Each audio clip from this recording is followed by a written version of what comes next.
వక్ఫ్ చట్ట సవరణపై సుప్రీంకోర్టులో విచారణ ముగిసింది. మధ్యంతర ఉత్తర్వులు ఇవ్వాలన్న అంశంపై సుప్రీంకోర్టు తీర్పును రిజర్వ్ చేసింది.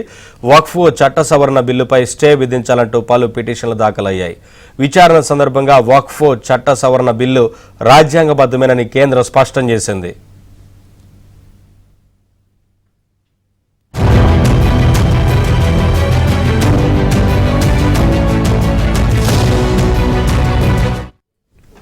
అప్డేట్స్ మా ఢిల్లీ బ్యూరో చీఫ్ కృష్ణ అందిస్తారు.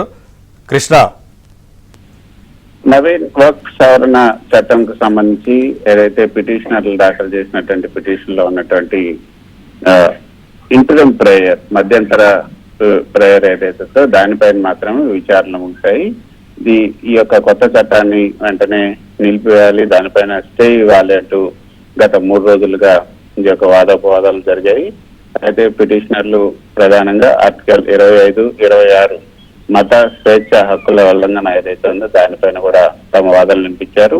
పిటిషనర్ల తరఫున సీనియర్ కౌన్సిల్ కపిల్ సిబాల్ తన వాదనలు వినిపిస్తూ ఆర్టికల్ 25 ప్రకారం వ్యక్తిగత మత స్వేచ్ఛ, ఆర్టికల్ 26 ప్రకారం మతపరమైనటువంటి వ్యవస్థలు తమ వ్యవహారాలు స్వతంత్రంగా నిర్వహించే హక్కును కలిగి ఉంటాయి.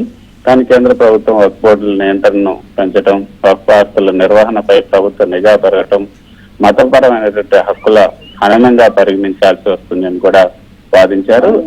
అంతేకాకుండా కొత్త చట్టంలో ఉన్నటువంటి సెక్షన్ 40A ద్వారా వక్ఫ్ బోర్డు ఏదైనా భూమిని ఇస్లామిక్ పద్ధతిలో ఉపయోగించబడుతుందనే కారణంతో వక్ఫ్ గా గుర్తించవచ్చు. దీనివల్ల ప్రైవేటు లేదా ప్రభుత్వ భూములు కూడా వక్ఫ్ గా గుర్తించి నిబంధనలు మోపవచ్చు అన్న భయం కూడా వ్యక్తమైంది. ఇది ఆస్తి హక్కు ఆర్టికల్ 300Aని ఉల్లంఘించే ప్రమాదం ఉందన్నది పిటిషనర్ల మరో అభ్యంతరం.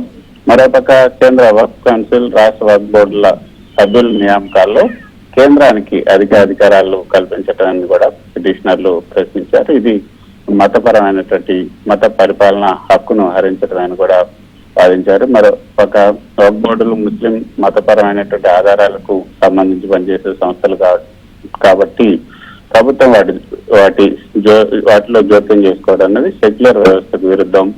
తర్వాత యూజ్ చేయటం అనే పదాన్ని స్పష్టమైన నిర్వచనం కూడా లేకపోవడం వల్ల చట్టాన్ని దుర్వినియోగం చేసే అవకాశం ఉన్నదనేది పిటిషనర్ల వాదన. అయితే ప్రభుత్వం అయితే ఇది వక్ఫ్ చట్టం మతపరమైనటువంటి అంశం కాదు, పరిపాలనా చట్టం మాత్రమే. వక్ఫ్ బై యూజ్ నిబంధన మతపరమైనటువంటి హక్కులకు భంగం కాదు.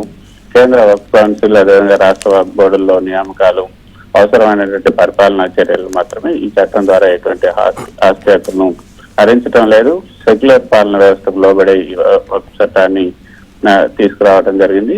పిటిషన్ లో మతపరమైనటువంటి భావోద్వేగాలు ప్రబలంగా ఉన్నాయన్నది కేంద్ర ప్రభుత్వం చేసినటువంటి విమర్శ.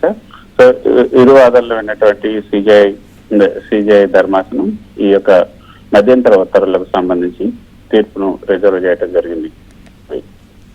Thank you Krishna, thanks for the updates.